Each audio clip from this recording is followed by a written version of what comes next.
किया कराती हाथी और ना कुछ समझा ना भले समझ रहे हैं और अगल बगल कितना आदमी रहते हैं। जाओ अगर कोई साधन नहीं है हमारे पास, कहीं से बाल्टी अगर दिखता है जी तो बाल्टी के ये नहीं कोई दिक्कत नहीं है, लोहा का भी रहेगा तो कोई दिक्कत नहीं है। उसका ये कोर जो है ना वो बराबर होना चाहिए, ये नहीं कि कहीं से टेढ़ा हो वहाँ से एयर चला जाएगा। तो इसको सबसे पहले इसको हम पकड़ लेंगे, इसको पकड़ लेंगे और ऐसे पकड़ के सीधे ऐसे मार देंगे, बंद हो गया।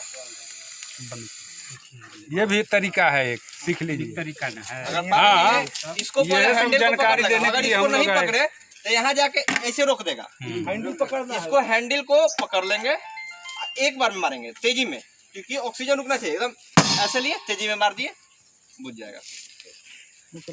जान गए ना आप लोग।